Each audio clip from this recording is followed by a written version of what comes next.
امام بخاری رحمۃ اللہ علیہ نے سب سے پہلے باب بدء الوحی، اس میں اشارہ ہے کہ دین میں وہی معتبر ہے جو وحی سے ثابت ہے، اور اس کے اندر جو پہلی حدیث لائے ہیں دوسری یا تیسری وہ ہے انما الاعمال بالنیات۔ علماء اس پر کلام کرتے ہیں کہ اس میں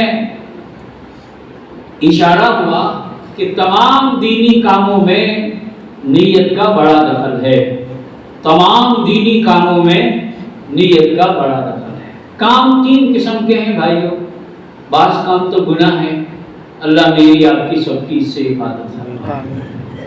گناہ کے کام میں اچھی نیت کرنے سے بھی کچھ اچھا ہونے والا نہیں ہے، بلکہ الٹا وزر اور گناہ ہوتا ہے۔ دوسرے اعمال واجب اور فرائض اور سنن کے ہیں جو کرنے کے ہیں، اس کے کرنے سے ثواب ملے گا، اس کے نیت نہیں کیا ہے تو کام تو ہو جائے گا، ثواب نہیں ملتا۔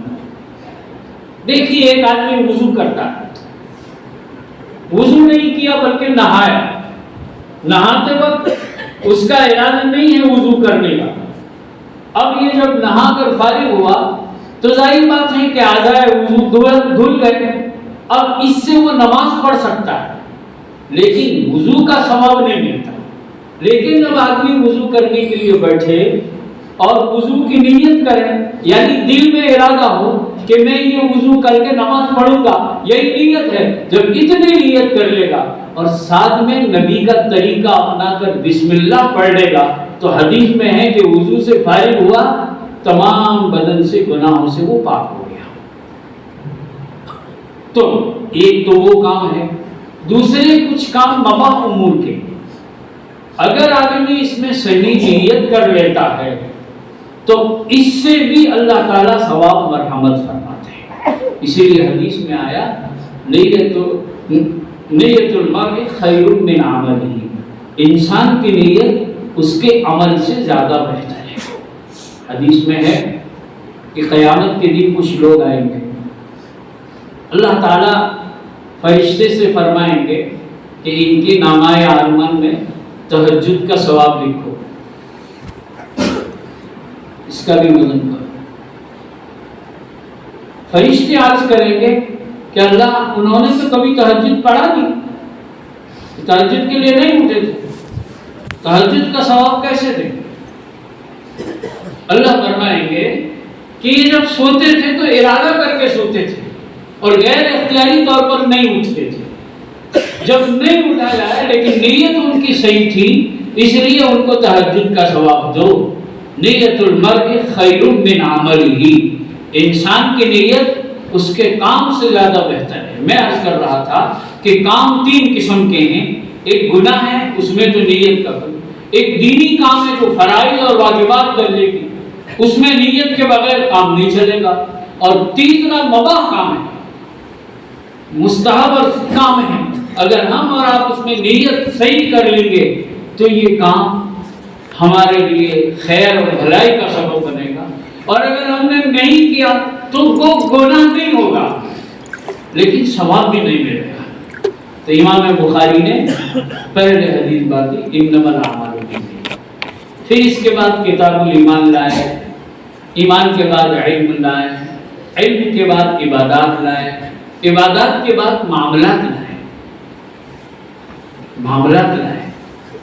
میں نے آپ طلباء کو بتلایا تھا، امام بخاری یہ بتلانا چاہتے ہیں کہ عبادت کو صحیح کرنے کے لیے معاملات کی بھی ضرورت ہے۔ عبادات ہم کر رہے ہیں لیکن ہمارے معاملات صحیح نہیں ہیں تو یہ عبادات میں رنگ نہیں چڑھے گا۔ مثلا آدمی نماز پڑھ رہا ہے لیکن کھانا پینا حرام ہے، آدمی نماز پڑھ رہا ہے دوسری کی زمین، غصب کی زمین میں نماز پڑھ رہا ہے تو گناہ ہوگا۔ تو معاملات کی بھی ضرورت ہے۔ پھر معاملات کے بعد معیار کہ ان عبادات کو اور ان معاملات کو ہم کیسے کریں گے، اس کے لیے مناطق رکھی، لیکن مناطق سے پہلے انبیاء کرام اور نبی اکرم صلی اللہ علیہ وسلم کا حال امام بخاری نے جلد اول میں بیان فرمایا۔ پھر یہ کارنامے آدمی کام تو کرنا چاہتا ہے، اس کے لیے اس کو میدان کی ضرورت ہے، میدان ہو تو آدمی کام کر سکے۔ اسی کے ضمن میں امام بخاری کتاب الجہاد لائے۔ آدمی حالات اپنی جگہ درست ہوگا، اپنی جگہ اطمینان اور سکون ہوگا، آسانی سے وہ عبادت کر سکتا ہے اس کے لیے۔ اور جلد ثانی کے ابتدا میں وہ واقعات کس طرح پیش آئے اس کو ذکر کیا ہے۔ پھر معیار ہدایت کے لیے کتاب التفسیر لائے، اور پھر اس کے بعد فضائل کی احادیث تمام لائے جو اخیر تک ہے، اور پھر اخیر میں امام بخاری رحمۃ اللہ علیہ دوبارہ کتاب التوحید کو لائے۔ اس میں ایک اشارہ ہے کہ ایمان از اول تا آخر باقی رکھنا چاہیے۔ آدمی کی ابتدائی زندگی میں ایمان ہے، اللہ نہ کرے آخری زندگی میں ایمان نہیں ہے تو کیا کرایا سب ختم ہو جاتا ہے۔ اور پھر ایمانیات میں دو چیزیں کی ضرورت ہے، ایک مثبت اعتبار سے، دوسرا منفی اعتبار سے۔ مثبت اعتبار سے کا مطلب یہ ہے کہ یہ خیال کرو کہ یہ بھی عقیدہ ہے، یہ بھی عقیدہ ہے، یہ بھی عقیدہ ہے، اور منفی کا معنی ہے کہ یہ عقیدہ نہیں رکھنا چاہیے، یہ عقیدہ نہیں رکھنا چاہیے۔ امام بخاری رحمۃ اللہ علیہ نے کتاب التوحید میں اسی کو ذکر کیا ہے۔ ہمارے علماء نے لکھا ہے، امام بخاری رحمۃ اللہ علیہ نے اپنے بخاری شریف میں احقاق حق اور ابطال باطل کو کیا ہے، یعنی حق کا اظہار کیا اور باطل کو ختم کیا، اور بتایا کہ یہ طریقہ صحیح ہے، یہ طریقہ غلط ہے۔ اسی پر ایک محدث نے ایک بات اور لکھی، آدمی کو کام کرنے کے لیے اپنے معاشرے اور علاقے کے احوال کو بھی جاننا پڑے گا۔ امام بخاری رحمۃ اللہ علیہ نے کتاب التوحید میں کچھ لوگوں کی تردید فرمائی کہ تمہارا یہ نظریہ صحیح، جیسے جہمیہ وغیرہ سب کا، تو وہ اس وقت جب کہ آپ کو پتا ہے کہ جہمیہ یہ خیال کرتے ہیں، معتزلہ یہ خیال کرتے ہیں، روافض یہ خیال کرتے ہیں، خارجیہ یہ خیال کرتے ہیں، ان کی جو تردید کی ہے وہ اس وقت جب کہ ان کا حال معلوم ہے۔ اور ان سب کو ثابت کرنے کے لیے آسان طریقہ امام بخاری نے یہ اپنایا ہے کہ قرآن پیش کیا، حدیث پیش کی، موقع موقع پر صحابہ کرام کو پیش کیا۔ اس پر ایک اللہ والے نے لکھا کہ دین کا کام کرنے کے لیے بہترین طریقہ یہ ہے کہ آدمی امت کے سامنے، لوگوں کے سامنے قرآن کو پیش کرے، احادیث کو پیش کرے، صحابہ کرام کے اعمال کو پیش کرے۔ اس سے دین کی طرف آنا بھی آسان ہو جائے گا اور دینی عقائد کو قبول کرنا بھی آسان ہو جائے گا۔ امام بخاری رحمۃ اللہ علیہ نے اخیر میں باب قول اللہ تعالی وَنَضَعُ الْمَوَازِينَ الْقِسْطَ لِيَوْمِ الْقِيَامَةِ رکھا۔ بعض حضرات نے تو فرمایا کہ یہ آخری باب نہیں ہے، اس سے اوپر والا آخری باب ہے، چونکہ مقصود یہ ہے کہ تلاوت اور مطلوب دونوں کے درمیان فرق کیا جائے کہ قیامت کے دن ہمارے اعمال کو جو تولا جائے گا وہ تلاوت کو تولا جائے گا، مطلوب کو نہیں تولا جائے گا۔ مطلوب یہ اللہ کی صفت ہے اور تلاوت یہ بندے کی صفت ہے، بندے کے اعمال تولا جائیں گے، اللہ کے اعمال اور اللہ کی صفات نہیں تولی جائیں گی۔ اس کو ذکر کرنا ہے، اس لیے کہا کہ اس سے اوپر والا باب جو ہے وہ آخری باب ہے، اور یہ آخری باب تو امام بخاری رحمۃ اللہ علیہ لا کر بتلاتے ہیں کہ ہم نے اپنی کتاب میں تمام باب اور تمام احکام جو رکھے ہیں ایک ترازو میں توڑ کر رکھے ہیں، اور انسان کو آخرت کی طرف تھوڑی سی توجہ دلانی ہے کہ دنیا میں جو کچھ ہم کر رہے ہیں اس کا وزن کیا جانے والا ہے۔ کام ایسا کرو کہ اس کا وزن ہو، کام ایسا نہ ہو کہ کام تو ہو جائے وزن نہ ہو۔ کام ایسا کرو کہ کام بھی ہو وزن بھی ہو۔ اس لیے کہا امام بخاری نے آخری باب مانا۔ بہرحال امام بخاری رحمۃ اللہ علیہ نے آخری باب میں ایک اہم عقیدے کی طرف اشارہ فرمایا ہے، اور وہ یہ ہے کہ کل قیامت کے دن اللہ تعالی انسان کے افعال، اقوال سب کا وزن فرمائیں گے۔ اسی لیے فرمایا وَنَضَعُ الْمَوَازِينَ الْقِسْطَ لِيَوْمِ الْقِيَامَةِ، ہم قیامت کے دن ترازو کو قائم کریں گے، یعنی انصاف کے ترازو کو قائم کریں گے۔ اللہ تعالیٰ قیامت کے دن انصاف کے ترازو کو قائم کریں گے، اس کی وجہوں میں بہت ساری وجہ لکھی۔ ایک بڑی وجہ یہ ہے کہ کام کرنے والوں کا اکرام ہو جائے اور نہ کام کرنے والوں کا فضیحت ہو جائے۔ جو کام کر کے آئے ہیں، یعنی اللہ کو مان کر آئے ہیں، اللہ کی مان کر آئے ہیں، سب کے سامنے ان کے اعمال کا پلڑا جھک جائے گا، وزنی ہو جائے گا، ان کا اکرام ہو جائے گا۔ اور جنہوں نے ایسا نہیں کیا ہے، سب کے سامنے اس کی فضیحت ہو جائے گی، اس کی رسوائی ہو جائے گی۔ اور ایک وجہ یہ بھی لکھی ہے، جیسے آگے بھی عرض کیا تھا، وہ اللہ تعالیٰ اپنے علم کے مطابق خالی نہیں فیصلہ کریں گے، فیصلہ اس طرح کریں گے کہ جس کے لیے جو فیصلہ کیا جائے، جس کے لیے جو فیصلہ کیا جائے اس کے سامنے بھی واضح ہو جائے کہ میرے لیے جو فیصلہ کیا ہے میرے اعمال کی وجہ سے فیصلہ کیا، اللہ کی طرف سے زیادتی نہیں ہے۔ بہرحال اللہ تعالیٰ قیامت کے دن ترازو کو قائم کریں گے، انسان کے اعمال کو تولیں گے اور اقوال کو بھی تولیں گے۔ معتزلہ اور جہمیہ کے بعض حضرات اس کا انکار کرتے تھے اور وہ یہ سمجھتے تھے کہ ترازو قائم کرنے کا قرآن میں جو تذکرہ ہے، والوزن یومئذ الحق، اس کا جو تذکرہ ہے، ونضع الموازین القسط لیوم القیامہ، کہ قیامت کے دن ہم ترازو قائم کریں گے، قرآن میں یہ جو ہے اس کا مطلب یہ ہے کہ ہم انصاف کریں گے۔ وہ یہ کہتے ہیں اعمال تولے نہیں جائیں گے، انصاف ہوگا۔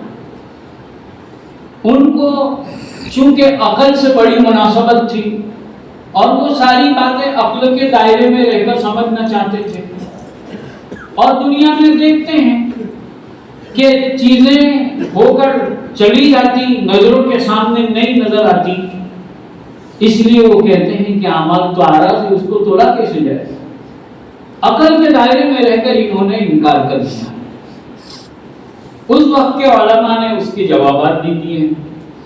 اسی لیے بعض لوگوں نے کہا کہ بھائی اعمال تو آراز ہیں، ختم ہو جاتے نہیں تولے جائیں گے، اعمال نہیں تولے جائیں گے، حدیث بطاقہ سے استدلال کیا۔ اور بعض لوگوں نے کہا کہ اعمال والے تولے جائیں گے، لیکن امام بخاری رحمۃ اللہ علیہ فرماتے نہیں، اعمال تولے جائیں گے، اعمال تولے جائیں گے۔ آپ کو ماننے کے لیے اللہ تعالیٰ کی صفات کو ماننا پڑے گا۔ اگر صفات الہی کو مان لیا تو اس کو ماننا آسان ہے، اور وہ صفات الہی اللہ کی قدرت ہے۔ اللہ تعالیٰ قدرت میں بھی مطلق ہے، علم میں بھی مطلق ہے، عدل میں بھی مطلق ہے، یعنی آپ کی تمام صفاتیں کامل ہیں۔ اگر ہمیں آپ کو اللہ کی قدرت کا علم ہو جائے، اس کا یقین ہو جائے، اس کا استحضار ہو جائے، تو پھر ترازو کو ماننا آسان ہے۔ ایک ڈاکٹر آپ کو دیکھ کر بتلا دیتا ہے کہ آپ کے دماغ میں گانٹھ ہے، وہ علامات سے جانتا ہے، اور وہ تھرمومیٹر سے کہہ دیتا ہے کہ آپ میں شوگر زیادہ ہے، آپ کا پریشر زیادہ ہے، کم ہے، آپ کی باڈی میں فلاں چیز کم ہے، فلاں چیز زیادہ ہے۔ ڈاکٹر کی باتوں کو آپ نے اسی لیے مانا کہ آپ کا یقین ہے کہ اس نے جو تعلیم حاصل کی ہے اس کے معیار سے وہ بڑھیا ہے۔ اس لیے بات ہوتا ہے چھوٹا ڈاکٹر کہتا تھا کہ انہیں عمر بھی پڑھا، آپ نے ذرا اوپر جائے لیبورٹری میں ذرا چیک کرا لے۔ وہ کیوں کہتا ہے؟ اس لیے کہ چھوٹے ڈاکٹر کے بارے میں آپ کا یہ ذہن رہا کہ شاید اس نے ایسے ہی بمباڑیاں ماری، حالانکہ اس نے بھی اپنی تعلیم کے حساب سے ہی کہا۔ تو آپ اوپر جائیں گے، اوپر والا ڈاکٹر آپ کو دیکھے گا لیکن اپنے دیکھنے سے کچھ نہیں کہتا، وہ سمجھتا ہے کہ یہ نیچے سے آیا ہے نا، تو نیچے والے کو جھٹلایا ہے، مجھے جھٹلا نہ دے، اس لیے وہ جلدی سے کہتے ہیں آپ کا ایکس رے کرائیں گے، ایم آر آئی کرائیں گے، اپنے ذرا لیبورٹری کرا لیتے ہیں۔ اب جب لیبورٹری آ جاتی ہے، ایکس رے آ جاتا ہے، تو آدمی کہہ دیتا ہے کہ تو برابر جوائنٹ کے نیچے، یہ بات برابر ہے۔ جب آپ کو اس کے علم کا پختگی کا یقین ہو گیا، اس کی بات ماننا آسان ہو گیا۔ اللہ تعالیٰ کی قدرت اور اللہ تعالیٰ کے علم کو میں اور آپ یقین کر لیں گے تو پھر ترازو کو ماننا آسان ہو جائے گا۔ الحمدللہ ہم سب اس کو مانتے ہیں. میں نے آگے بھی کہا تھا کہ یہ دور علمیت کا دور کہلاتا ہے. اس میں لوگ سائنس زیادہ پڑھتے ہیں، اور وہ اس لیے کہ انہوں نے سمجھا ہے کہ پیٹ کا مسئلہ اس سے حل ہو جاتا ہے. وہ پیٹ کے مسئلے کے لیے جاتے ہیں. اسی لیے اب مدارس میں طلبا کی کمی ہے، اور ہمارے گجرات میں تو فقدان ہے. کیوں؟ ہمارے بیٹوں کو پڑھانا ہے. پڑھائی میں منع نہیں ہے، لیکن عقائد کی حفاظت کیجیے. میں نے آگے سنایا تھا کہ معتزلہ کے عقائد بد میں ایک برا عقیدہ خارجیوں کا بھی عقیدہ تھا. کیا عقیدہ تھا؟ کہ بھائی وزن نہیں ہوگا. ہمارا آپ کا اہل سنت والجماعت کا عقیدہ ہے. ان کا ایک عقیدہ یہ ہے کہ ابھی جنت ہے نہیں، بعد میں اگر ہے تو کہاں دکھتی تو ہے نہیں، دکھتی تو ہے، دکھاؤ. ہمارے مسلم طلبا جو انگریزی تعلیم اور سائنس پڑھتے ہیں، ان سے آپ قریب جائیے، بات کیجئے. وہ بہت سی مرتبہ کہہ دیتے ہیں کہ جنت ابھی نہیں ہے. ہم طلبا کو مدارس اسلامیہ میں شرع عقائد میں عقیدہ پڑھایا جاتا ہے الجنت والجہنم الان موجودتان، ابھی موجود ہے. یہ جمہور اہل سنت والجماعت کا عقیدہ ہے. لیکن انگریزی تعلیم حاصل کرنے والے چونکہ دکھتی نہیں ہے. میں نے گزشتہ بھی یہ بات یہاں عرض کی تھی اور کلاس میں بھی عرض کرتا رہتا ہوں کہ اگر دیکھنے سے ہی اگر سمجھ میں آتا ہے تو تمہاری بہت ساری چیزیں ہمیں ماننا نہیں چاہیے، لیکن ہم نہیں مانیں گے تو تم ناراض ہو جائیں گے. ہم یہ کہیں کہ شوگر بتاؤ کاٹ کر، 10 آدمی کو کاٹ کے بتاؤ، شوگر نظر آئے گی بھائی؟ لوہا ہے باڈی میں لیکن لوہا نظر آتا. میں نے سنایا تھا گزشتہ کہ ایک جگہ میں نے بات کی برطانیہ میں، اور اسی پر یعنی جنت کے اوپر جہنم کے اوپر میں نے کچھ باتیں کی. بات ختم ہو جانے کے بعد افطاری سے پہلے ہمارے دوست نے کہا کہ مول صاحب آپ کو یہ بیان نہیں کرنا چاہیے. میں نے کہا بھائی کیوں؟ تو کہا کہ یہاں سے بہت سے نوجوان جو سائنس پڑھتے ہیں ان کا خیال بھی یہی ہے کہ جنت جہنم ابھی موجود نہیں ہے. یہ کس کا عقیدہ ہے بھائی؟ یہ خارجی کا نہیں، یہ معتزلہ کا نہیں.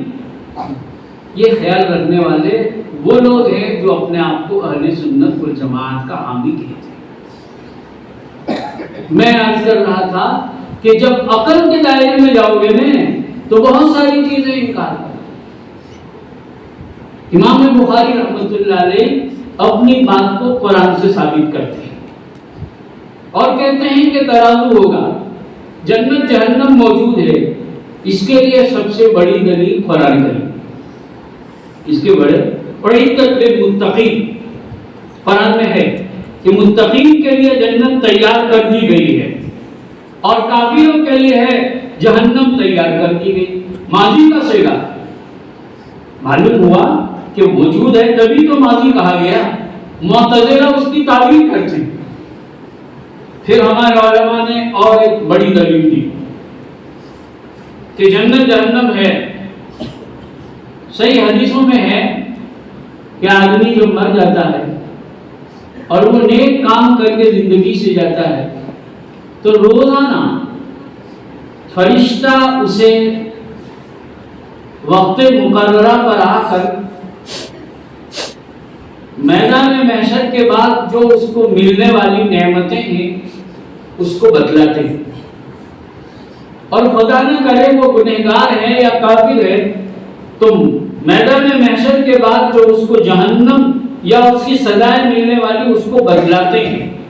اگر جنت جہنم نہیں ہے تو فرشتہ کس کو بتلائے؟ یہ دلیل ہے کہ جنت جہنم اس وقت موجود ہے. بہرحال میں عرض کر رہا تھا کہ معتزلہ اور بعض جہمیہ کا خیال وزن کے بارے میں انکار تھا، امام بخاری نے حجت پیش کر دی کہ وزن ہوگا، اعمال کا بھی وزن ہوگا۔ رہ گیا اعمال اعراض ہیں، تو آج کے دور میں تو بہت آسان ہے کہ بہت ساری چیزیں ہمیں نظر نہیں آتی، لیکن الگ الگ چیزوں کا الگ الگ تھرمومیٹر ہے جس سے اس چیز کو جانا جاتا ہے۔ بارش کتنی ہوئی، حرارت کتنی ہے، سردی کتنی ہے، مائنس ہے کہ کیا ہے، سب دکھایا جاتا ہے اور آتا ہے اور لوگ جانتے ہیں۔ 100 سال پہلے کو تھا بھی وہ لکھتا ہے 100 سال پہلے ریکارڈ ہے۔ ہمارے اعمال نامے کا بھی ریکارڈ الحمدللہ ہے، اور قرآن نے اس کو ذکر کیا ہے، حدیث پاک نے اس کو ذکر کیا ہے کہ ہمارے اعمال نامہ تیار کیا جاتا ہے، فرشتہ لکھتا ہے۔ تو صاحب کتاب فرماتے ہیں کہ وَنَضَعُ الْمَوَازِينَ الْقِسْطَ لِيَوْمِ الْقِيَامَةِ، نضع جمع لا کر بتلایا کہ ہم لوگ کریں گے۔ اس پر ایک بات لکھی، جہاں اللہ تعالیٰ نے شفقت اور رحمت کا ظہور فرمایا ہے، وہاں واحد متکلم یعنی ایک کا صیغہ استعمال ہے، اور جہاں ڈرانا ہے، عظمت دلانی ہے، وہاں جمع کا صیغہ استعمال ہے۔ اللہ نے فرمایا اليوم اکملت لکم دینکم واتممت علیکم نعمتی ورضیت لکم الاسلام دینا۔ یہ ایک نعمت کا ظہور بتلانا ہے، شفقت کا ظہور ہے کہ اللہ تعالیٰ نے محمد عربی صلی اللہ علیہ وسلم پر دین کو مکمل کر دیا۔ یہ ایک رحمت ہے، اس رحمت کا ظہور کرنا تھا تو واحد متکلم لائے۔ یہاں چونکہ حساب اور یہ بتلانا ہے، اس میں ڈراؤنا ہے، تو جمع کا صیغہ ہے، عظمت بتلانا ہے۔ وَنَضَعُ الْمَوَازِينَ الْقِسْطَ لِيَوْمِ الْقِيَامَةِ۔ اور بھی بہت ساری باتیں ہیں، لیکن 11 تو بج چکے ہیں، اب منزل تک روانہ ہوتے ہیں۔ آگے فرمایا وَأَنَّ أَعْمَالَ بَنِي آدَمَ وَقَوْلَهُمْ يُوزَنُ۔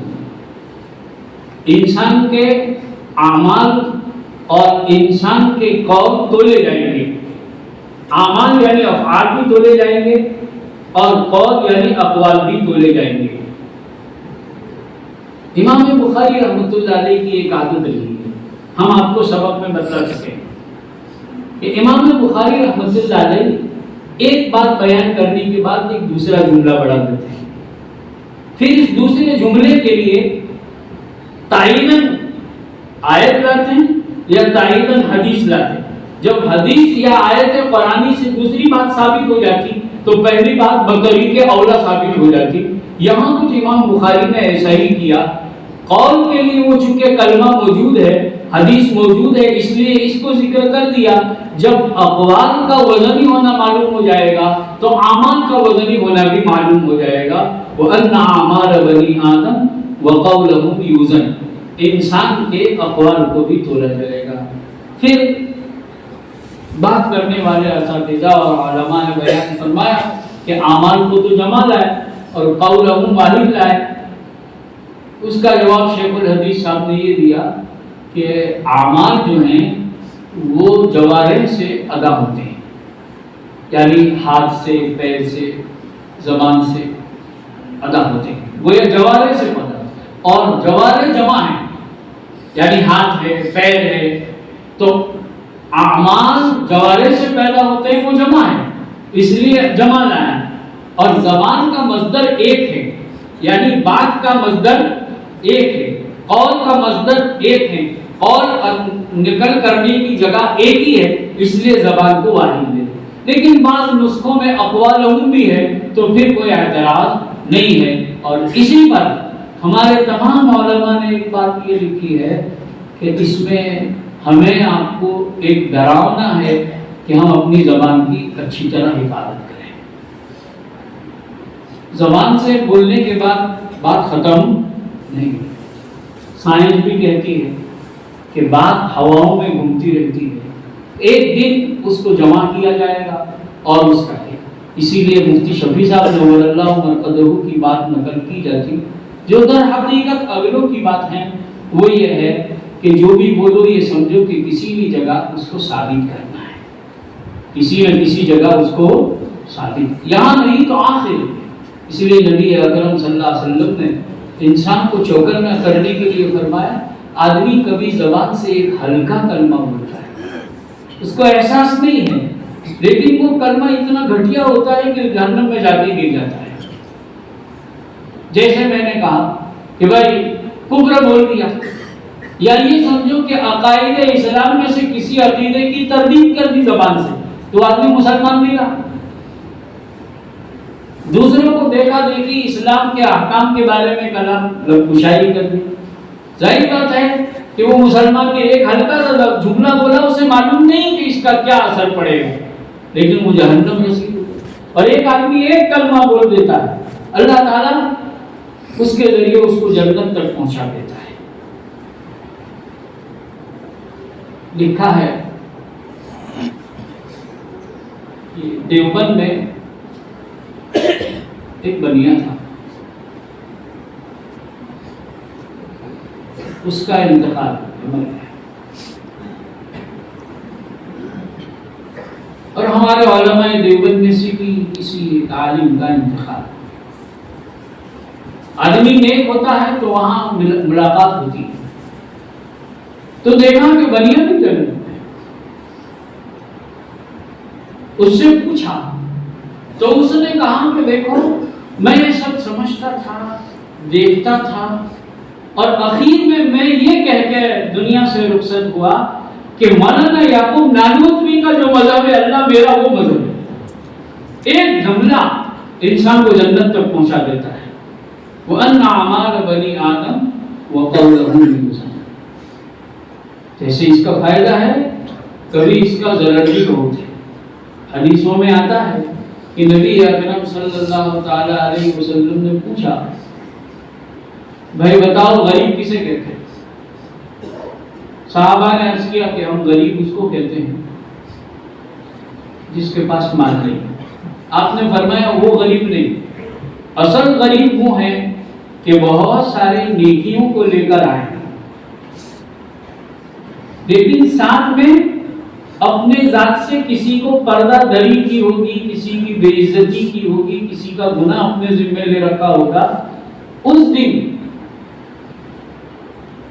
پہلے تمہارے اعمال اس کے حق کے بارے میں دیے جائیں گے، اور کچھ نہیں رہے گا تو دوسرے کے گناہ تم پر ڈال دیے جائیں گے۔ گویا زبان سے ہم نے کس کی عزت دری کی ہے، یہ ہے۔ اسی لیے ہمارے بعض بزرگان دین تو فرماتے تھے یہاں آگے تو بات نہیں کرنی، ادھر ادھر کی بات مت کرو۔ ہمارے مشائخ تو یہ بھی فرماتے ہیں کہ ہمارے یہاں کسی دوسرے مرید کی بھی بات مت کرو، آپ ان کی تذلیل کریں گے، ہمارے دل میں اس کے لیے برا آ جائے گا، ہماری ذات سے اس کو فائدہ نہیں ہوگا۔ تو میں عرض کر رہا تھا زبان کی بڑی حفاظت کرنی چاہیے۔ وَأَنَّ أَعْمَالَ بَنِي آدَمَ وَقَوْلَهُمْ بِوَزْنٍ۔ پھر ایک بات یہ ہے کہ سبھی انسانوں کے اعمال اور اقوال تولے جائیں گے یا کوئی مستثنا ہے؟ تو فرمایا کچھ لوگ مستثنا بھی ہیں، جیسے انبیاء کرام، ان کے اعمال کو تولنے کی ضرورت نہیں، وہ دودھ کے دھلے ہوئے ہیں، سیدھے جنت میں جائیں گے۔ اسی طرح حدیث میں آیا ہے کہ کچھ پختہ ایمان والے لوگ ہوں گے جو جان پھوک میں بھی نہیں جاتے، بدشگونی بھی نہیں کرتے۔ اللہ تعالیٰ ایسے 70,000 افراد کو جنت میں بلا حساب و کتاب دیتے ہیں۔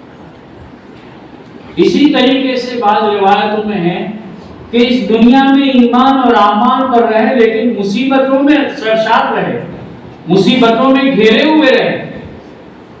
قیامت کے دن اللہ تعالیٰ ان لوگوں کو بلا حساب و کتاب، انما یوفی الصابرون اجرهم بغیر حساب۔ اسی طریقے سے وہ کافر جس کی زندگی میں سوائے کفر کے اور کچھ نہیں ہے، ایسے لوگوں کو جہنم رسید کیے جائیں گے۔ لیکن مومن جس کے اعمال مخلوط ہے اور کافر جس کے اعمال بھی مخلوط ہے، اس کے اعمال نامے کو تولا جائے گا، یا اعمال کو تولا جائے گا، یا صاحب اعمال کو تولا جائے گا۔ معلوم ہوا کہ ایک ہے پکا مومن، دوسرا ہے پکا کافر۔ پکے مومن میں انبیاء بھی آ گئے اور امت کے تمام لوگ جو پکے مومن ہیں، جس کی زندگی میں نیکیاں ہی زیادہ ہیں، تو فرمایا بغیر حساب کتاب کے جنت میں ڈالے، اور پکا کافر ہے بغیر حساب کے جہنم رسید کیا جائے۔ رہ گئے تیسرے نمبر اور چوتھے نمبر کہ مومن ہے لیکن کچھ اسحاق اور نیک برائیاں بھی لیے ہوئے، اور مومن ہے اور کچھ کافر ہے اور کچھ بھلائیاں بھی، ان کے اعمال نامے کو تولا جائے۔ پھر صرف ایمان اور صرف کفر کو تولا جائے گا کہ نہیں؟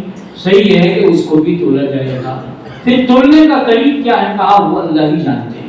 آج دنیا میں ایسے اوزان ملتے ہیں اور ایسے ترازو ملتے ہیں، اس کو ادھر ادھر جھکنے کی ضرورت نہیں، خالی رکھنے سے ہی پتہ چل جاتا ہے 1.5 کلو ہوا کہ 2 کلو ہوا۔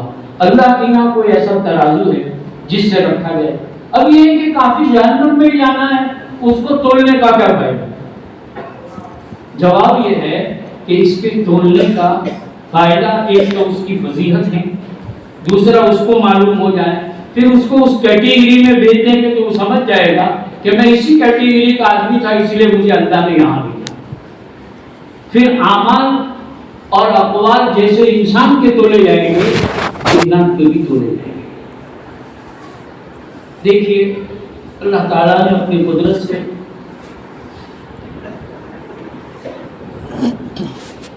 دنیا کی تمام چیزوں کو بنایا ہے، اور 4 بڑی مخلوقات ہیں، جن میں سے ایک بڑی مخلوق تو اللہ نے انسان کو اور جنات کو بتایا کہ تمہارے فائدے کے لیے۔ قرآن میں اس کا تذکرہ ہے، جانوروں کا تذکرہ ہے کہ جانور اللہ تعالیٰ نے بنائے ہیں اور تم کو فائدہ دیتے ہیں، تم سوار بھی ہوتے ہو، ٹولی کا کام بھی اس سے لیتے ہو، اور بہتے ضرورت دودھ پیتے ہو، اس کے اون سے فائدہ اٹھاتے ہو، اور ضرورت پڑ جائے تو کاٹ کر کھاتے ہو۔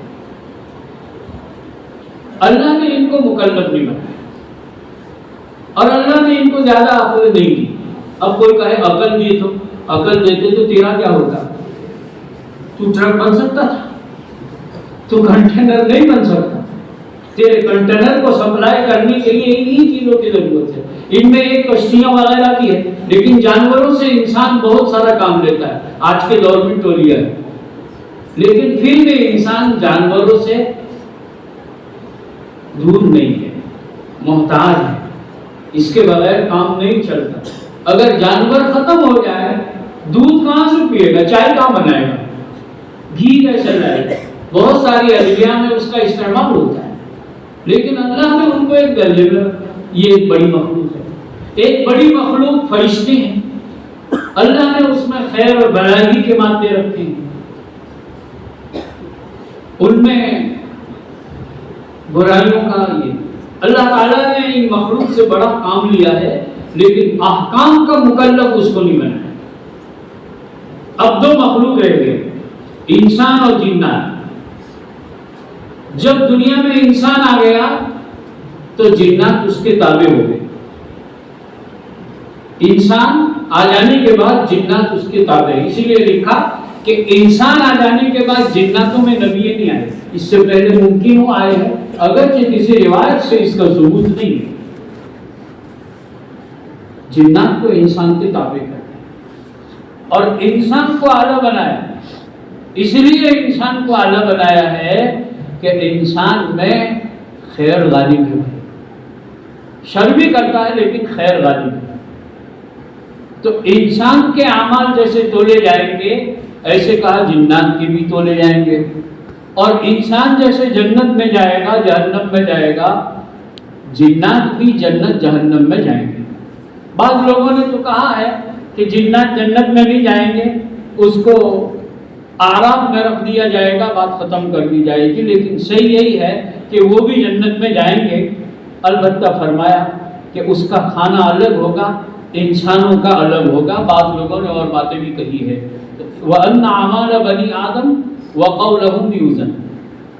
امام بخاری رحمۃ اللہ علیہ کی عادات میں سے ایک یہ ہے کہ جب ایک لفظ آ جاتا ہے تو اسی کے متعلق کوئی دوسرا لفظ ہو تو اس کی تشریح کر دیتے ہیں. جیسے القسط کا معنی انصاف کے آتے ہیں، ویسے القسطاس کا معنی بھی انصاف کے ہیں. امام بخاری یہ بتلانا چاہتے ہیں، اس لیے فرمایا وقال مجاہد القسطاس العدل بالرومیہ، کہ قسطاس کا معنی انصاف کے ہیں. قسطاس کا معنی انصاف کے ہیں، لیکن قسطاس یہ اصل میں رومی زبان کا لفظ ہے. اس پر سوال ہو گیا کہ قرآن کریم میں عربی الفاظ ہیں یا عربی کے علاوہ دیگر زبان کے بھی الفاظ ہیں. اختصاراً اتنا سمجھو کہ اکثر اور اغلب کے اعتبار سے فرمایا ہے کہ قرآن عربی ہی ہے، یا یہ ہے کہ کچھ الفاظ ایسے ہیں جو عربی میں بھی استعمال ہوتے ہیں، دوسری زبانوں میں بھی استعمال ہوتے ہیں. میں اس پر کہا کرتا ہوں، یہ گجراتی بھی نہیں آتی سیدھی، پھر بھی کہتا ہے واٹر. سمجھے؟ کہتے ہیں واٹر. ہفتہ نہیں بولتا، ویک بولتا ہے، ویکلی. حالانکہ وہ انگریزی کا اب بھی نہیں آیا اس کو. تو دوسری زبان کا لفظ ہمارے ہاں جیسے شاید آئے ہیں، تو دوسری زبان کا عربی زبان میں بھی کثرت سے استعمال ہونے لگا، وہ عربی ہی کہا جاتا ہے. اس لیے یہ جو آیا ہے کہ قرآن کریم عربی میں آیا، یہ اس کے خلاف نہیں ہے. بس اتنا عرض کرنا چاہتا. امام بخاری فرماتے ہیں کہ امام مجاہد نے فرمایا، یہ امام مجاہد عبداللہ ابن عباس کے خاص شاگردوں میں سے. امام مجاہد نے امام عبداللہ ابن عباس سے 30 مرتبہ قرآن کریم کو پڑھا. 30 مرتبہ، یعنی اس کی تفسیر سمجھ کر. اس لیے امام بخاری نے کتاب التفسیر میں امام مجاہد کے قول خوب نقل کرنا ہے. وہ فرماتے ہیں کہ القسطاس کا معنی بھی انصاف، جیسے اوپر آیا کہ وَنَضَعُ الْمَوَازِينَ الْقِسْطَ، قسط کا معنی جیسے انصاف کے ہیں، کہا قسطاس کا معنی بھی انصاف کے. اب یہ ہے کہ ایک ہے قسط اور ایک ہے قسط. امام بخاری فرماتے ہیں کہ قسط کا معنی انصاف کے ہیں اور قسط کا معنی ظلم کے ہیں. اسی لیے فرمایا القسط مصدر مقسط، قسط یہ مقسط کا مصدر ہے. گویا اقساط کا جو معنی ہے وہ قسط کا معنی ہے. ہونا تو چاہیے کہ قسط مصدر قاسط، لیکن قاسط کا معنی ظالم کے ہیں. اور امام بخاری بتلانا چاہتے ہیں یہاں حدیث قرآن میں جو آیا ہے وَنَضَعُ الْمَوَازِينَ الْقِسْطَ، یہ قسط کا معنی ظلم کے نہیں انصاف کے ہیں. اس لیے فرمایا القسط مصدر المقسط وَأَمَّا الْقَاسِطُ فَهُوَ الْجَائِرُ، قاسط کا معنی ظالم کے ہیں. بہرحال امام بخاری یہ چند باتیں قسط کا لفظ آئے تو اس کی تشریح کے لیے آئے، اور اتنے جملے سے ایک بات ثابت کی امام بخاری رحمۃ اللہ علیہ نے کہ قیامت کے دن ترازو ہوگا. ترازو کون لے گا؟ مختلف قول ہے. ایک یہ ہے کہ اللہ ہی لیں گے، ایک یہ ہے کہ جبرائیل لیں گے، ایک یہ ہے کہ میکائیل لیں گے، اور ایک یہ ہے کہ اسرائیل لیں گے. پھر بعضوں نے جمع بھی فرمایا کہ اصل تو جبرائیل علیہ السلام کے ہاتھ میں ہوگا. آدم علیہ السلام سامنے دیکھتے رہے ہوں گے امت اور میرے رعیت کا کیا حال ہے. میکائیل فرمایا کہ اس پر دھیان رکھے گا، اور اسرائیل لوگوں کے اعمال کو دے دے کر ترازو میں ڈالے گا. اب انصاف قیامت کے دن ترازو تولے جائیں گے، ترازو کو وزندار کرنا کس سے ہوگا؟ ایک تو امام بخاری کی بات بیان کر دی کہ ترازو میں اعمال میں اگر وزندار کرنا ہے، ترازو میں اعمال کو وزندار کرنا ہے تو دو کام کرو. نمبر 1 کام سنت کے مطابق، اور نمبر 2 نیت صحیح. دو کام سنت کے مطابق. آپ کتنا بڑا کام کر لو لیکن سنت کے دائرے سے ہٹ کر ہوگا، اس کام میں وزن نہیں ہوگا. لیکن سنت کے مطابق ہوگا، چھوٹا عمل لیکن ترازو. اور کام بڑھیا ہے، آپ کا کام آپ کے بہت اونچا کام کرنا ہے، پڑھا رہے ہیں، تقریر کر رہے ہیں، میدان کارزار میں جان دے رہے ہیں، اپنے مال سے بہت سے لوگوں کو فائدہ اٹھا رہے ہیں، پہنچا رہے ہیں، لیکن آپ کی نیت گندی ہے تو یہ اعمال خیر وزندار نہیں بنیں گے۔ اعمال خیر اور اعمال کو وزندار بنانے کے لیے دو امام بخاری تعلیم دیتے۔ بعض علماء نے بعض اعمال کو بتایا ہے کہ یہ اعمال ترازو کو جھکانے والے ہیں۔ اس میں اشارہ ہے کہ ان اعمال کو کرو۔ تقریباً 16 کام بتائے ہیں کہ جن کاموں سے قیامت کے دن جو ترازو ہوگا وہ وزندار ہوگا۔ ایک ہے حق کی اتباع۔ حضرت ابوبکر صدیق رضی اللہ تعالی عنہ نے جب حضرت عمر رضی اللہ تعالی عنہ کو خلیفہ بنایا، حضرت ابوبکر صدیق رضی اللہ تعالی عنہ نے حضرت عمر سے فرمایا، عمر، قیامت کے دن وزن کا ترازو کو جھکانے والی چیز حق کی اتباع ہوتی ہے۔ اس سے معلوم ہوا کہ حق کی اتباع یہ ترازو کو وزندار کرے گی۔ ایک بات یہ کہی گئی کہ ترازو کو وزندار کرے گی کسی مومن کی ضرورت پورا کرنا۔ کا حدیث میں ہوگا ہے نبی اکرم صلی اللہ تعالی علیہ وسلم کھڑے ہوں گے اور انسانوں کے اعمال کا ترازو میں وزن کیا جاتا ہوگا۔ ایک آدمی کے وزن کو ترازو میں وزندار صرف اس لیے کیا جائے گا کہ اس نے ضرورت مندوں کی مدد کی۔ ایک عمل بیان کیا ہے کہ اخلاص سے درود شریف پڑھنا، اخلاص سے کلمہ پڑھنا۔ ایک عمل یہ بیان فرمایا ہے کہ وزندار ترازو کو کرنا ہو تو اپنے خادم سے بوجھ کو ہلکا کرو۔ ہم لوگ تو سمجھتے ہیں کہ پہیا پہ تو برابر رگڑ مارو، اس کو پیسے دیتے ہیں، مفت تھوڑے دیتے ہیں، لیکن حدیث میں ہے کہ اپنے خادم سے کام کو ہلکا کر دینا یہ قیامت کے دن ترازو کو وزندار کرنے والا ہے۔ اور یہ بات بیان فرمائی ہے کہ ترازو کو وزندار کرنے والی چیز رحمت الہی، اللہ تعالیٰ کا فضل۔ فرمایا بہت سے لوگوں کے اعمال جب تولے جائیں گے تو ایک آدمی کا اعمال بھی تولے جائیں گے، اس کے اعمال کو دیکھا جائے گا تو سینٹرل میں ہے، نہ یہ پلڑا جھکا ہے نہ یہ پلڑا جھکا ہے، نہ نیکیوں کا پلڑا جھکا نہ بدیوں کا پلڑا جھکا ہے، بالکل سینٹرل میں ہے۔ اس کو کہا جائے گا کہ ایک نیکی لے آؤ، اگر نیکی کا پلڑا جھک گیا تو جنت۔ وہ نیکی کو تلاش کرنے کے لیے جائے گا، لیکن جس سے بھی بات کرے گا وہ نہ کہے گا۔ اتنے میں ایک آدمی کے پاس جائے گا، وہ آدمی کہے گا کہ میرا تو کھٹیا کھڑی ہو گئی، میرا اعمال نامہ تو صحیح ہے ہی نہیں، میری کھٹیا کھڑی، میرے پاس ایک نیکی ہے، تو نیکی لے جا، تیرا تو کام بن جائے، میرا نہیں بنا تو کوئی بات نہیں۔ اب جب اس کو جائے گا اور وہ نیکیوں کے پلڑے میں نیکی ڈالے گا، اللہ پوچھیں گے، اللہ کو تو سب کچھ معلوم ہے، پوچھیں گے تو کہا اللہ ایک بندے نے دیا جس کے پاس ایک ہی نیکی تھی۔ اللہ تعالیٰ فرمائیں گے جس نے تیرے ساتھ مہربانی کے جا اس کو بلانا، اور پھر فرمائیں گے تم نے اس کی ایک نیکی سے مدد کی ہے، جاؤ میں تم دونوں کو جنت میں بھیجتا ہوں۔ اس پر فضل الہی ہو گیا۔ تو اعمال کو وزندار کرنے والی چیز بہت ساری ہے۔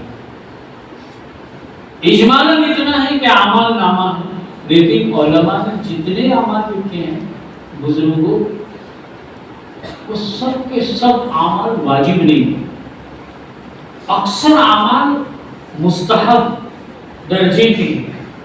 اس میں ہمیں آپ کو ایک اشارہ ہے کہ خالی فرائض اور واجبات پر اکتفا نہیں کرنی چاہیے، اس کے علاوہ بھی ہمیں آپ کو کام کرنا چاہیے، اس کو دھیان میں رکھنا چاہیے۔ اسی لیے ایک محدث نے لکھا ہے کہ اعمال فرائض جو ہیں اور اعمال واجبہ جو ہیں، اس سے آدمی ایمان اور اعمال صالحہ سے جنت میں جائے گا۔ جیسے آپ کو کلاس میں ہوتا ہے کہ جو آدمی ایمان صحیح رکھنے کے بعد اعمال کو بجا لائے، یعنی اعمال واجبہ اور اعمال فرائض کو لے عمل کر لے، جیسے نماز ہے، روزہ ہے، زکوٰۃ ہے، حج ہے، فرض درجے کا عمل کر لے اور گناہوں سے حرام سے رک جائے، انشاءاللہ اس کو دخول اولی نصیب۔ لیکن جنت میں درجات کا حصول فرمایا مستحب اور سنن کاموں سے ہوگا، اس سے ان کاموں کی اہمیت ہوئی۔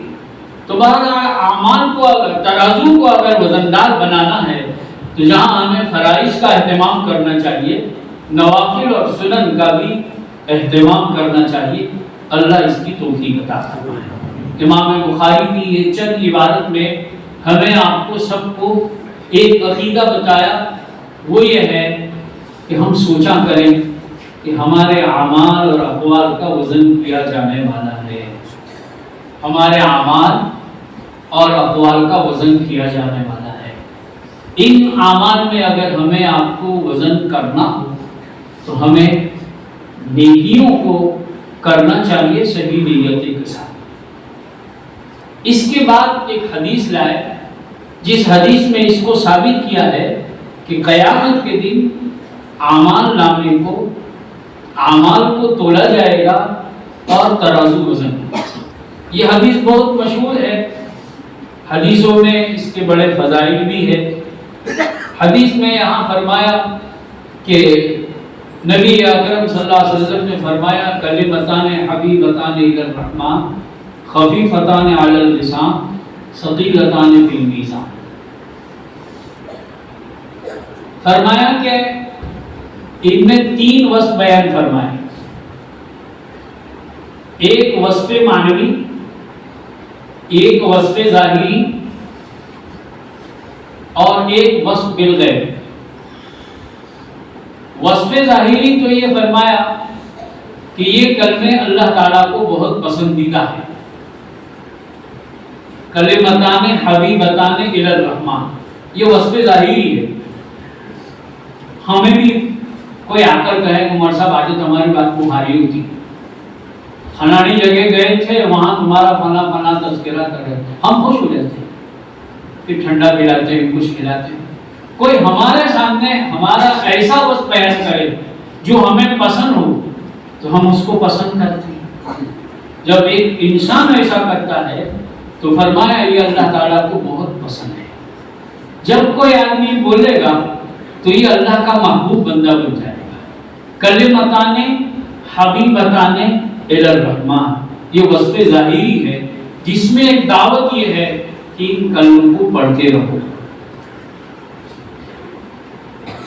دوسری بات فرمائی کہ وصف معنوی بھی ہے، اور وصف معنوی یہ ہے کہ ان کلموں کا وزن بہت ہے۔ کلمتان حبیبتان الی الرحمن ثقیلتان فی المیزان، ان کلموں کا وزن بہت ہے۔ ظاہر میں تو کچھ نہیں، ظاہر میں ہمیں نیکیوں کا عمل نہیں معلوم ہوتا، لیکن قیامت کے دن نیکیوں کا وزن ہمیں معلوم ہو جائے گا۔ حضرت علامہ انور شاہ کشمیری رحمۃ اللہ علیہ فرماتے ہیں کہ قیامت کے دن اللہ کے دیدار کے بعد ایک بہت بڑی نعمت جنت میں جانے والے کو جو ملے گی وہ یہ کہ چیزوں کی حقیقتیں منکشف ہوگی۔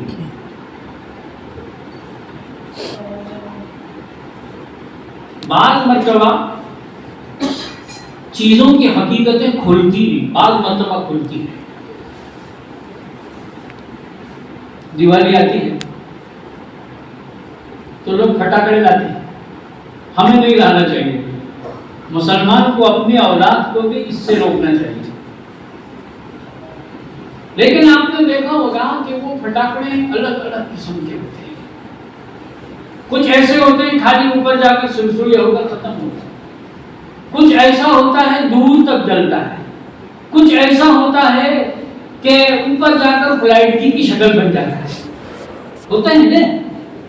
جب اس کو خالی یہاں دیکھو پلے میں لپیٹا ہوا، اس وقت اس کی حقیقت معلوم نہیں، یہ نہیں پتا ہے کہ اوپر جا کر سرسویا بنے گا، اوپر جا کر زیادہ پھیلے گا، راکٹ بنے گا کہ نہیں بنے گا نہیں معلوم، لیکن جب یہ سلگتا ہے تب پتا چلتا ہے کہ یہ اس قسم کا پٹاخہ ہے نا؟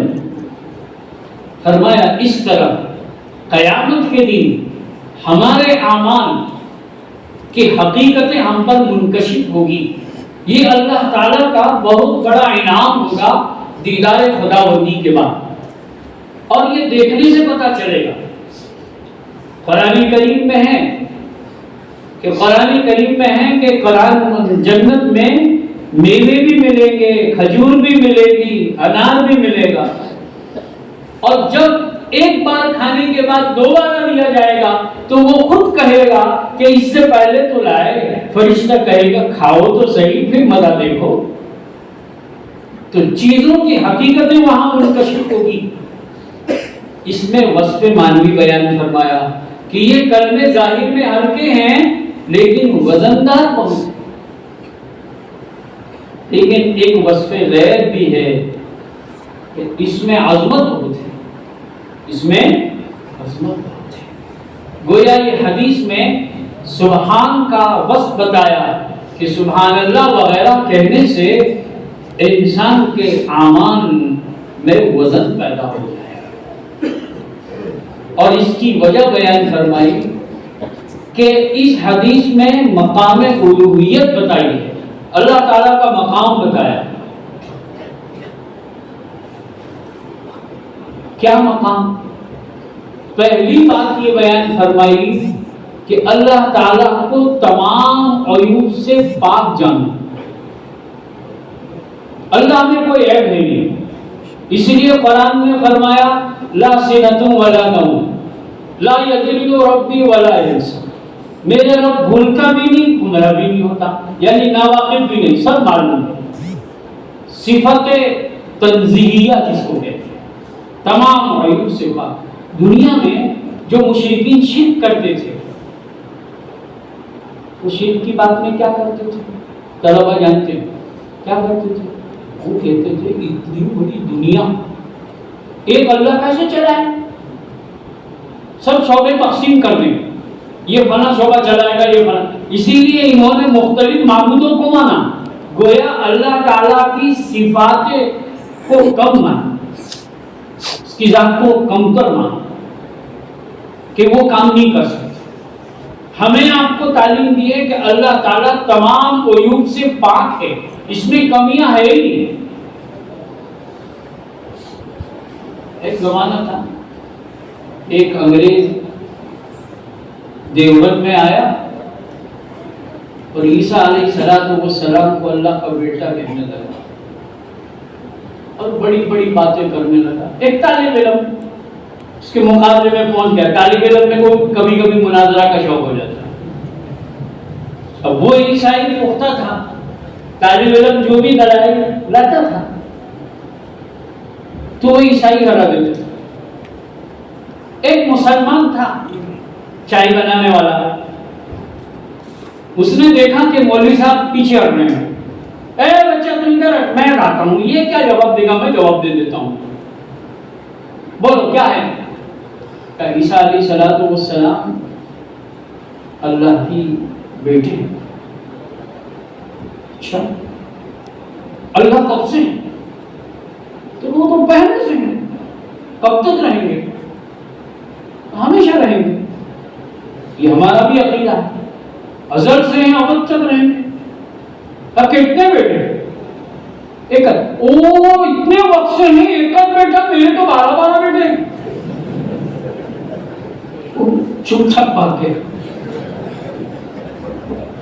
مولانا یعقوب نانوتوی رحمۃ اللہ علیہ نے بعد میں فرمایا تم کو نہیں معلوم، اس بات میں، اس آدمی کے گفتگو میں، ایک دیہاتی اور ایک ان پڑھ آدمی کی بات میں اللہ تعالیٰ کی صفت کمال کو واضح کیا ہے۔ اولاد ہونا اگر کوئی کمال ہوتا تو اللہ کی ایک اولاد تھوڑی ہوتی، بہت ساری ہوتی ہے۔ اولاد ہونا کوئی کمال نہیں ہے، اسی لیے اللہ تعالیٰ کی صفت بیان فرمائے لم یلد ولم یولد۔ میں عرض کر رہا تھا کہ سبحان اللہ میں مقام الوہیت یہ ہے کہ اللہ تعالیٰ کو صفات نقائص سے پاک سمجھا جائے۔ یہ مت سمجھو کہ فلاں اولاد دیتا ہے، فلانے سے کام ہو جاتا ہے، کسی سے کچھ کام نہیں ہوتا۔ ہمارے علماء نے تو بیان فرمائے کسی عالم سے بھی کچھ نہیں ہوتا۔ اسی لیے ہمارے بعض صوفیہ بزرگوں نے لکھا، یہ جو لوگ کہتے ہیں نا ہمارا بزرگ کہاں آؤ بدو کام کیے جائے، یہ بھی صحیح نہیں۔ اقسام شرک بیان فرمائے، صفات ہیں شرک بالذات، شرک بالصفات، شرک فی العلم، شرک کے اقسام بیان فرمائے۔ یہ مت سمجھو کہ فلاں بزرگ کے قبر پر چڑھائیں گے تو ہو جائے گا، نہیں۔ اسی لیے اس بات پر علامہ رشید احمد گنگوئی رحمۃ اللہ علیہ نے فرمایا کہ امام بخاری رحمۃ اللہ علیہ جیسے جہمیہ، معتزلہ وغیرہ کی عقائد کی تردید کرتے ہیں، ویسے اہل بدعت کی بھی تردید کرتے ہیں۔ اللہ تعالیٰ کو تمام نقائص سے پاک سمجھے، یہ سبحان اللہ میں ہے۔ اور وَبِحَمْدِهِ میں فرمایا اللہ تعالیٰ کے مقام الوہیت، یہ صفات کمال کو ظاہر فرمایا کہ اللہ تعالیٰ کی تمام صفات کامل ہیں۔ اللہ کی صفات ازلی ابدی بھی ہے اور تمام صفات۔ اور سبحان اللہ العظیم میں فرمایا صفت تمجید کو بیان فرمایا، بزرگیت کی صفت، عظمت والی ذات۔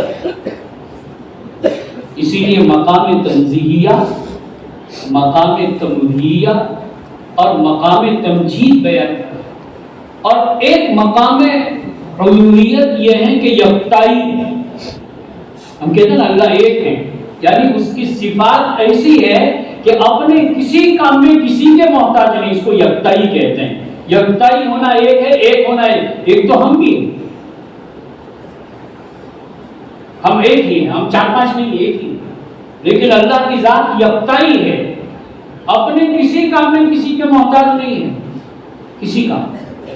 یہ چار مقام الوہیت ہیں، کمال، عظیم اور نقائص سے پاک اور کبر اور عظمت اللہ کے لیے۔ اسی لیے حضور پاک علیہ السلام نے فرمایا کہ اللہ فرماتے ہیں الکبر ردائی والعظمت ردائی فمن نازعنی فیہ قسمتہ، یہ چادر ہے میری عظمت اور کبریائی، جو اس کو کھینچے گا میں اس کو توڑ دوں گا، ٹکڑے ٹکڑے کر دوں گا۔ پھر سوال ہوگا کہ ہم نے تو پڑھا تخلقوا باخلاق اللہ، کبر اللہ کی صفت ہے کہ نہیں؟ جب حدیث میں آیا ہے کہ تخلقوا باخلاق اللہ، اللہ کے اخلاق کو اختیار کرو، تو کبر بھی اللہ کی صفت ہے، کرنا چاہیے۔ پھر کبر سے کائے کو منع کیا؟ اس کے کئی جواب ہیں، لیکن ایک آسان جواب یہ ہے کہ اللہ تعالیٰ کی دو صفات ہیں، ایک صفات ذاتی اور ایک صفات افعالی۔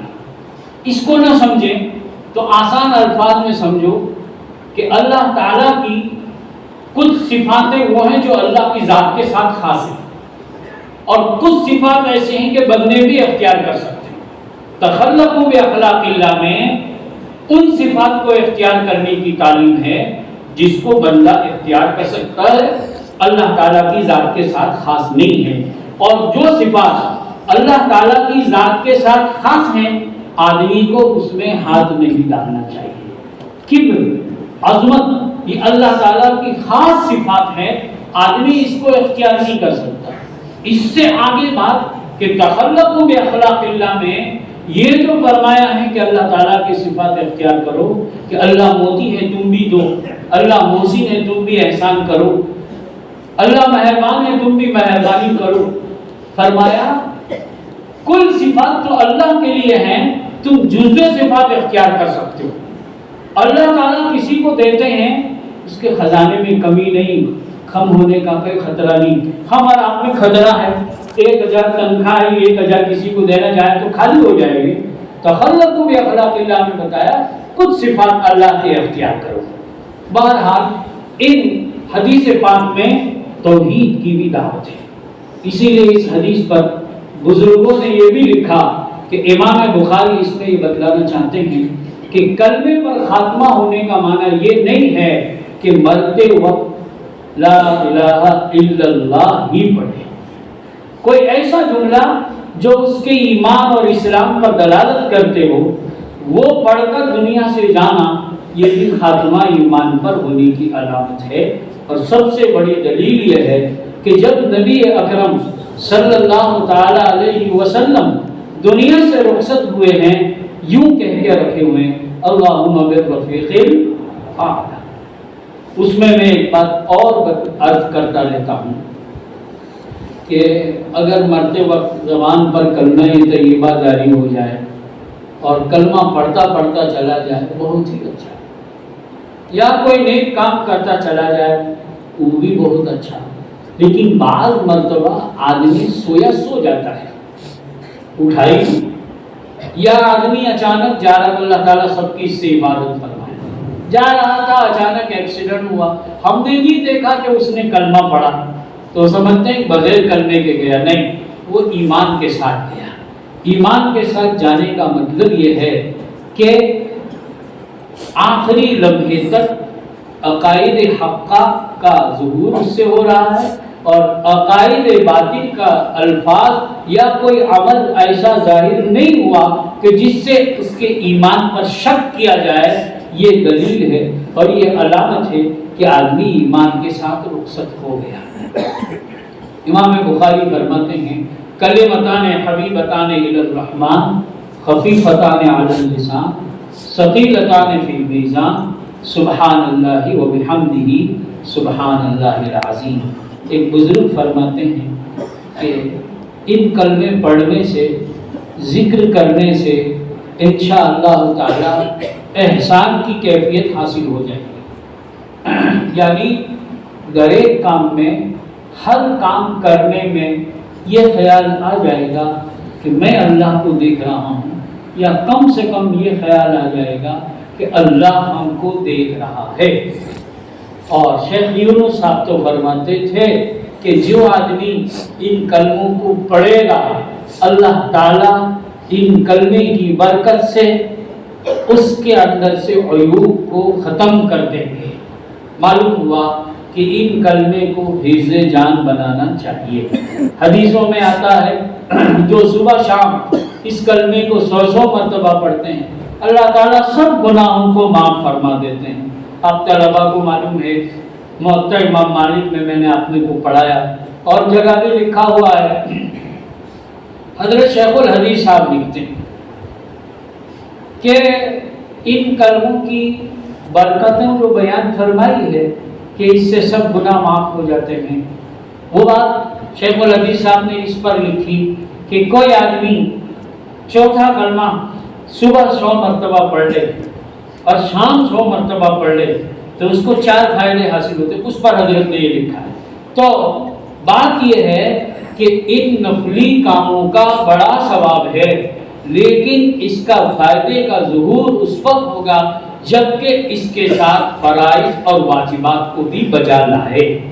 اگر آدمی فرائض اور واجبات کو بجا نہ لایا اور خالی ان کلموں کا ورد رہا, نفع ضرور ہوگا انشاءاللہ, لیکن ظہور نفع میں دیر لگ جائے گی. اس کو حفظ عمل موقت کہتے ہیں. آپ کلاس میں اس کو پڑھ چکے ہیں کہ فائدے کا ظہور ہوگا لیکن گناہ ہے, جب تک گناہ کی سزا نہیں بھگتو گے تب تک اس کا فائدہ نہیں ظاہر ہوگا. معلوم ہوا کہ ان کلموں کے وردوں کے ساتھ ساتھ آدمی کو فرائض اور واجبات کا خیال کرنا چاہیے. امام بخاری نے اس آخری کتاب میں آخری حدیث لا کر ایک تو یہ بیان کیا کہ ہمیں اس کے ورد کو رکھنا چاہیے. اب ایک تو بات یہ کہی کہ اعمال کو وزندار بنانا ہو تو شریعت کے مطابق کرو, نیت صحیح ہو. ایک آخری بات اس پر عرض کی ہے, اس کو عرض کر کے ختم کرو. ایک جملہ فرمایا سبحان اللہ و بحمدہ، اور ایک جملہ فرمایا سبحان اللہ العظیم۔ سبحان اللہ و بحمدہ میں اللہ تعالیٰ کی صفات کمالیہ کو بیان فرمایا ہے، اس سے آدمی کو امید لگتی ہے کہ انشاءاللہ تعالیٰ اس کے بڑے فائدے۔ لیکن ایک جملہ سبحان اللہ العظیم، اس سے اللہ تعالیٰ کی عظمت معلوم ہے، اس سے خشیت پیدا ہو، آدمی کو ایک طرف ڈر اور ایک طرف امید، ان دونوں سے جو بات پیدا ہوتی ہے اسی کو خشیت الہی کہتے ہیں۔ اس میں ہمیں آپ کو سب کو ایک تعلیم ہے کہ اعمال کرنے کے بعد بھی آدمی کو ڈرتے رہنا چاہیے۔ یہ خیال کہ اپنے بہت نیک کام کر ہی رہے ہیں بھائی، مدرسے چلا رہے ہیں، تقریر کر رہے ہیں، فلاں فلاں کام کر رہے ہیں، اللہ معاف کر دے گا، اور ڈٹھائی کے ساتھ گناہ کرنا یہ مسلمانوں کا کام نہیں ہے۔ ہاں میں آپ طلباء سے اور اپنے آپ سے خطاب کر کے کہوں گا، ہمیں جہاں نیکیاں کرنا ہے وہاں اپنے آپ کو برائیوں سے بھی بچانا چاہیے۔ جب تک یہ کام نہیں کریں گے کمال پیدا نہیں ہوگا۔ شاید یہی وجہ ہوگی کہ امام نسائی رحمۃ اللہ علیہ نے اپنی کتاب کو ختم کرتے ہوئے اجتناب المعاصی والا آخری باب باندھا اور بتلایا کہ اعمال صالحہ بھی کرو تو اجتناب المعاصی بھی کرو۔ جب ہی آپ کے اعمال صالحہ میں رنگ لائیں گے اللہ تعالی ہم سب کو نیکیاں کرنے کی توفیق عطا فرمائیں، برائیوں سے اللہ تعالی ہماری آپ کی سب کی حفاظت فرمائیں۔ اب میں خالی عبارت پڑھ لیتا ہوں آخری، تاکہ یہ عبارت ہم سب کے لیے خیر اور بھلائی کا سبب بن جائے۔